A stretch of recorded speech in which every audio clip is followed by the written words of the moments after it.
Are you tired? Worn out? Burned out on religion? Come to me. Get away with me and you'll recover your life. I'll show you how to take a real rest. Walk with me and work with me. Watch how I do it. Learn the unforced rhythms of grace. I won't lay anything heavy or ill-fitting on you. Keep company with me, and you'll learn to live freely and lightly. If you're not familiar with what I just shared, it is the paraphrase in the message from Matthew 11:28-30, where Jesus gives this invitation for those to come who are weary, and he will give rest. And tonight we are going to talk about some of those practical ways that we can find rest. And of course, we always start by looking to the Lord and also at the very practical ways that he gives us and provides, sometimes right in front of us, and we don't always realize. If this is your first time here, welcome. My name is Jen. This is part 3 of a 5-part series called Rhythms for the Road. And each episode can stand on its own, but it also kind of all flows together. And so whether you're here for the first time or you've been coming back every week, I am so glad that you are here right now. And if you're here watching the replay, I am glad that you have taken the time. And I encourage you to engage in the comments just as we'll engage in the chat for those who are here live. So let's chat about where we have been so far real quick. On the first night of our series, we talked about what actually happens when you don't stop. And the result isn't just burnout, it is identity erosion. When the pace of your life is intense and it also becomes your identity. And when that happens, you can lose the thread of who you are if you are apart from what you produce. Last week, we looked at what rest actually is, and we had a framework of 3 different areas. Rest is trust, rest as renewal, and rest as resistance. And I encourage those of you who were here last week or those of you who watched the replay to pick one.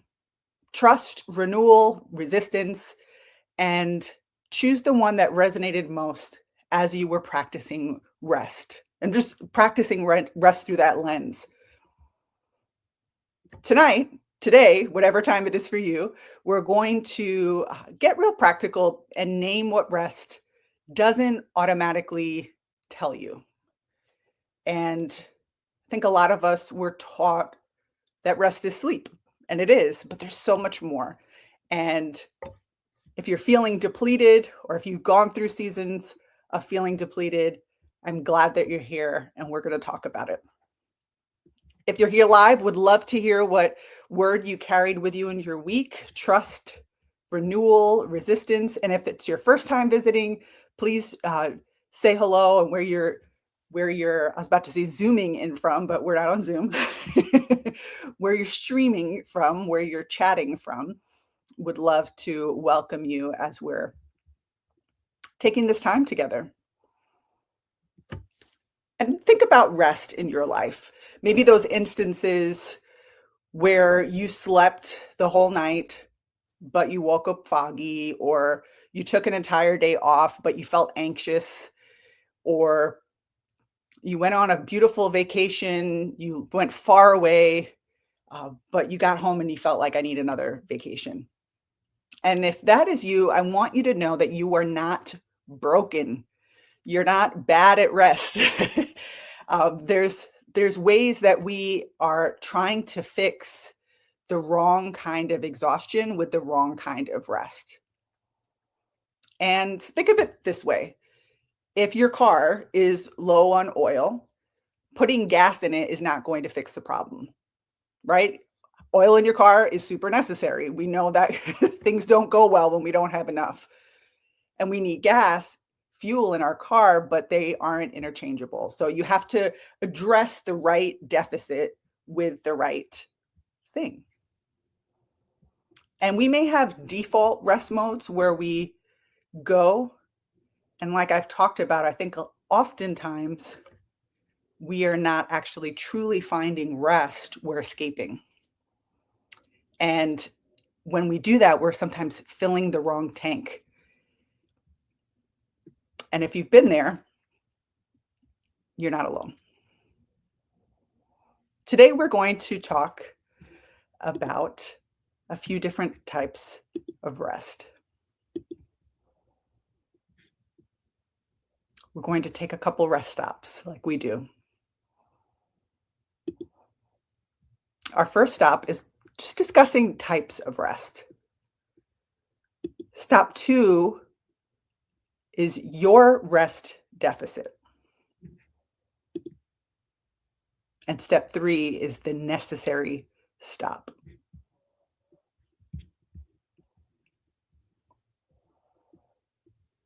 I would venture to say that it's likely that most of your exhaustion, most of my exhaustion is not necessarily physical.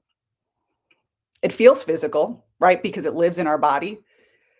But sometimes the source is not where we think. And I want to introduce you to an author, a physician, a follower of Jesus, Dr. Sandra Dalton-Smith. She wrote the book Sacred Rest, which I'll reference this evening. And it wasn't this kind of just concept, but it was someone who, as a medical doctor who also experienced burnout and who also is a Christian, a believer, she came up with these seven distinct types of rest that we as human beings need. And when we begin to learn these different types of rest and learn that we're addressing the wrong deficit, we can sleep that full 8 hours and still be completely depleted, or finding a way to be renewed, but not seeming to get to the root of it. And so I want to give you just a few definitions of what these 7 types of rest are. Before we move on, I want to just show some of the types of rest: renewal, trust, all 3. So important as we consider what rest truly is. And yes, Jesus modeled all 3. Before we dive into the 7 types of rest, I'm curious how many of you are familiar with this book or have heard about the 7 types of rest. And feel free to share in the chat. So like I shared, Dr. Sandra Dalton-Smith wrote this book, and I've linked it in the description for you, Sacred Rest. And it was helped to give language for some of the things that I didn't know how to articulate.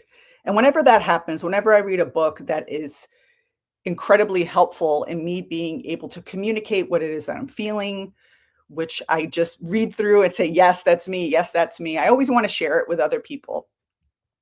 And I'm going to share some of her descriptions and definitions of these 7 types of rest. The first one is the rest that we often refer to, and that's physical rest. And she defines this as restoring the body through passive rest and active rest to relieve physical fatigue.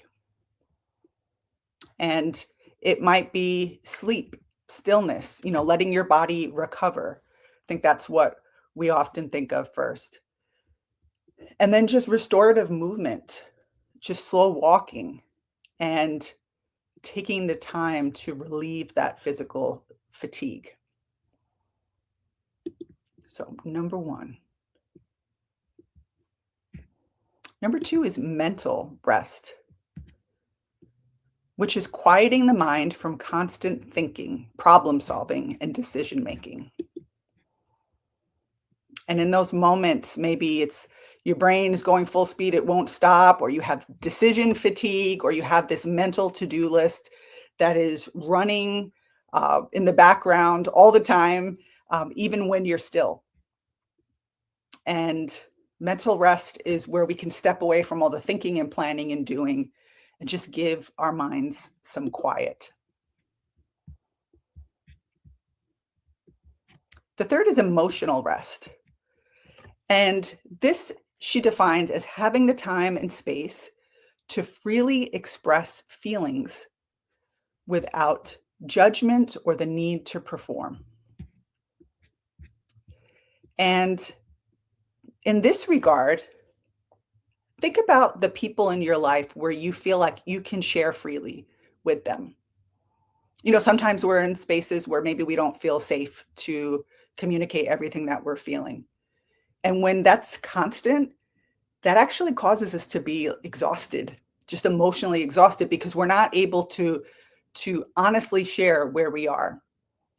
And so think about who are the people you can find emotional rest with. And that's a two-way street, but who can you be yourself with, fully yourself?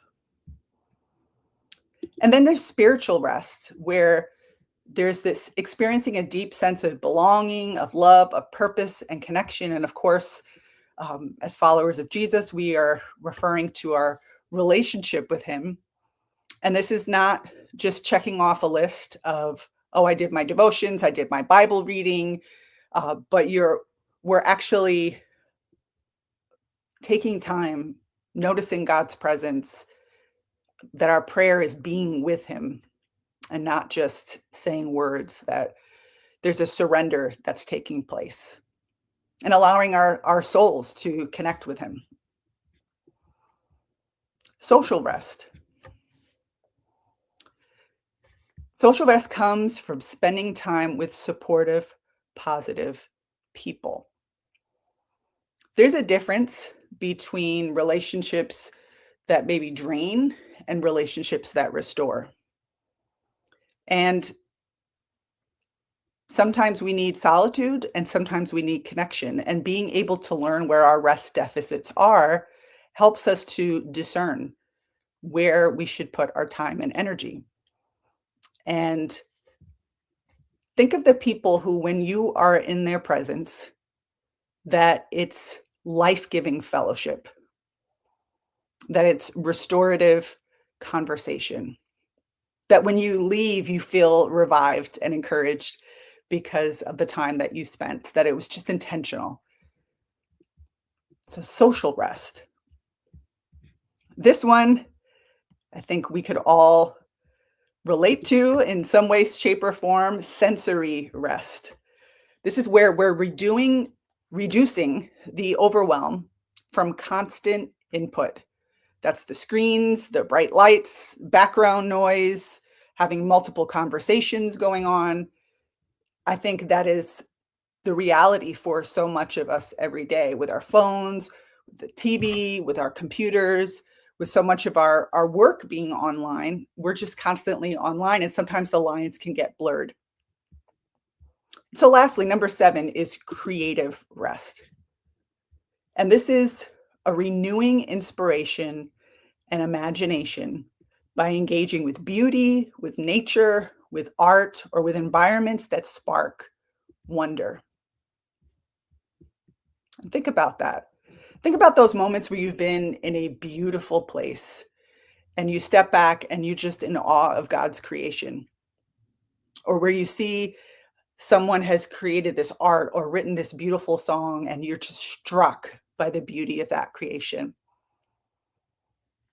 There's something special about that, where we can experience that, and it gives space for wonder, it gives space for imagination, and it allows us to step away different.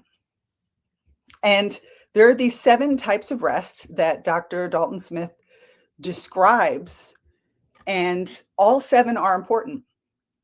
And it might not be that we're putting forth energy for every single one all at once equally, but they all matter. And it all shifts too. It all shifts depending on the season. And as I've gotten to learn these different types of rest, discerning the kind of rest deficit it may have in a season, it helps because maybe the kind of rest that I need is creative rest. And but if I'm going to take a nap, that's not going to cut it, even though I'm all about naps. um, maybe you think I just need to be in quiet and I just need to be by myself. But actually, the thing that is going to be the most life giving for you is pushing yourself to go spend time with that life giving friend. And I encourage you to check out Dr. Dalton Smith's rest quiz. I've also included the link in the description. And it is very interesting. It is informative. It's surprising.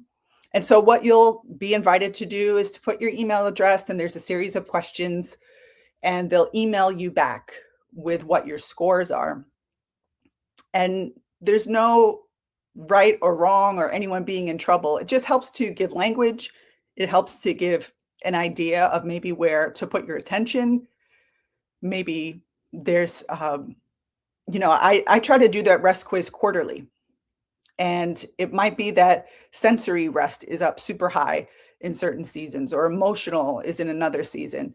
And so it just helps to be able to, okay, so look at it like collecting data. And how can I now learn and come to know where to put my energy? So check out that rest quiz. And I think a part of this rest process is knowing how we're wired and how we're gifted, how God has created us, what our needs are. And oftentimes that's very different than what people around us are experiencing, because we all have different ways that we process, that we are rejuvenated. Some of us are introverts, others are extroverts.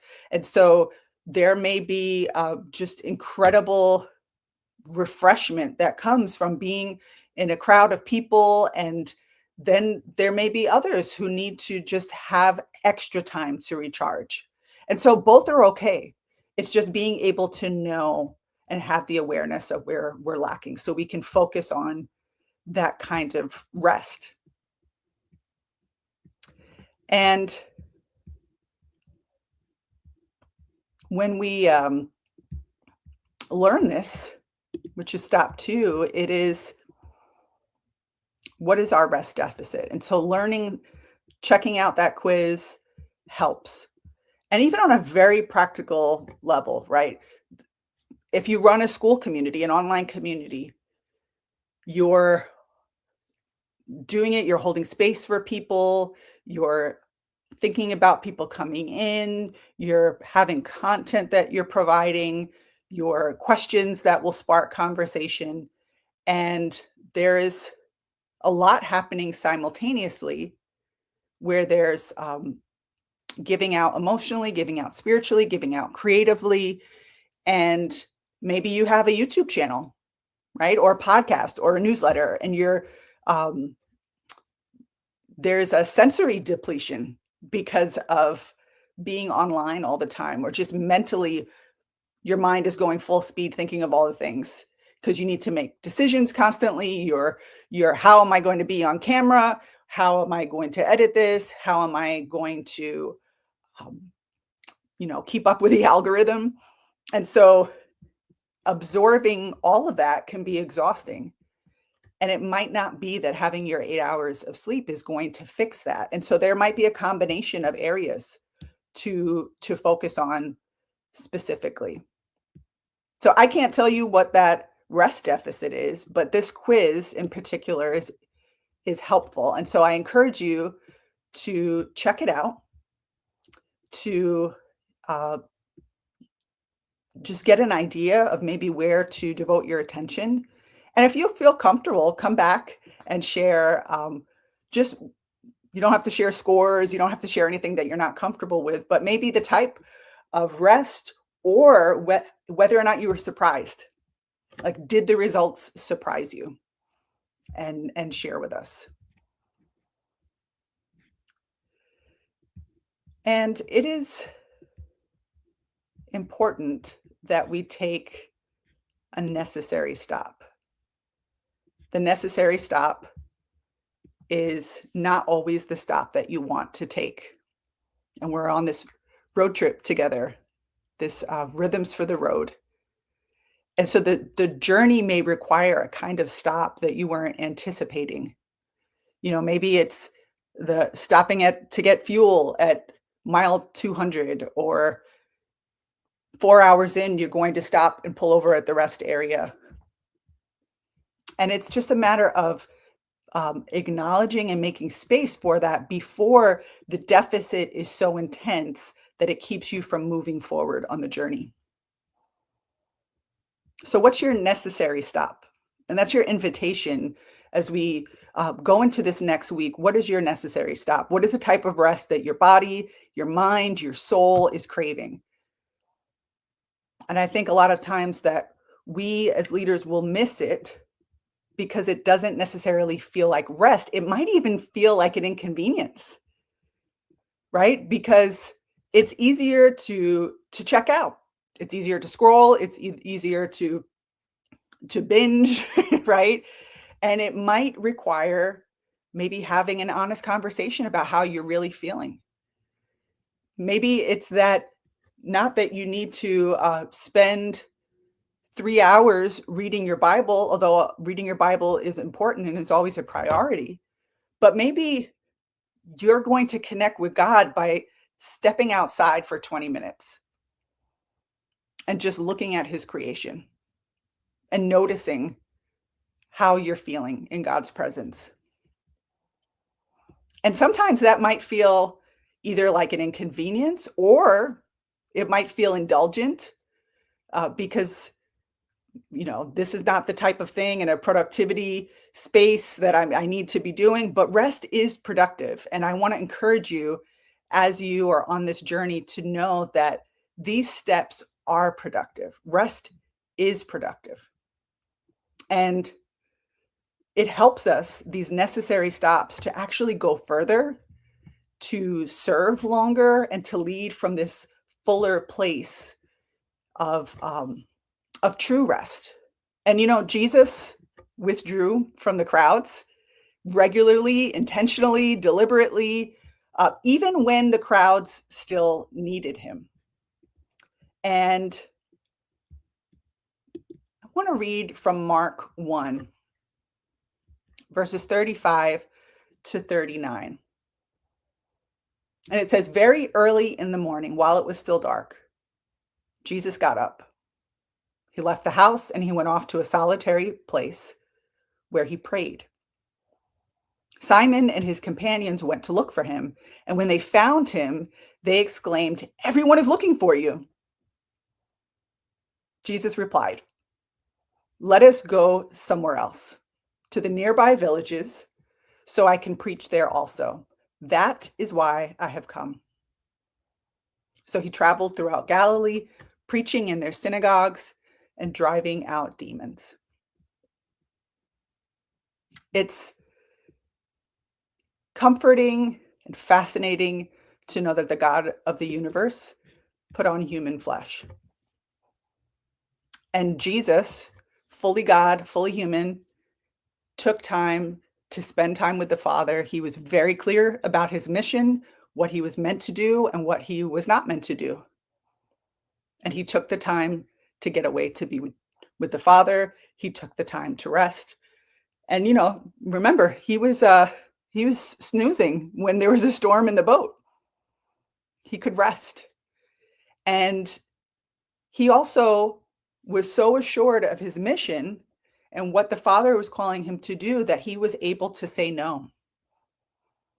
And he was able to say no to the people who were reaching out. Everyone is looking for you.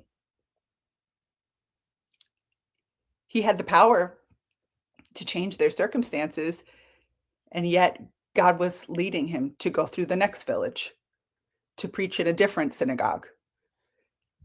And so I encourage you to remember the rest that Jesus took, the ways that he spent time with the Father, the way that he implemented boundaries, not to push people out, but to stay on course and to grow. So this week, I want you to think about maybe the type of rest that you have discovered as you take the quiz that maybe you have a deficit in. And I'm curious, even for those of you who are watching now, which area of rest, even without taking the quiz, which area of rest resonates with you? And I'd be curious that after you go and you take the quiz, if that is the same area. It's interesting. Sometimes it is exactly what we think, and sometimes it's very different. And to be able to learn that is helpful. Another area when it comes to rest that is important is having people who are on a similar journey.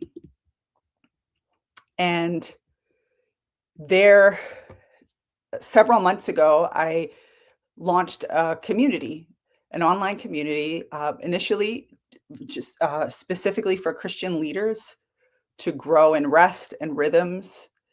And as we've been on this journey together, and as I've prayed and discerned, the community is now focusing quarterly on how community builders can care for our souls while serving our communities. And if that sounds like something that maybe you have a community, an online community, and you are, maybe it's a Bible study, maybe you're selling real estate, and this is your livelihood, and you're reaching out, and you have this community, but you also need to care for your soul. And so the focus isn't the type of community that you have, it's caring for your soul while you are serving your community. If that sounds like something that would be of interest to you, you're welcome to check it out. And it is looking at how can I care for my soul while I serve my community. And if anyone's here who would watching from the community, feel free to share what has been helpful for you as you've been a part of that community.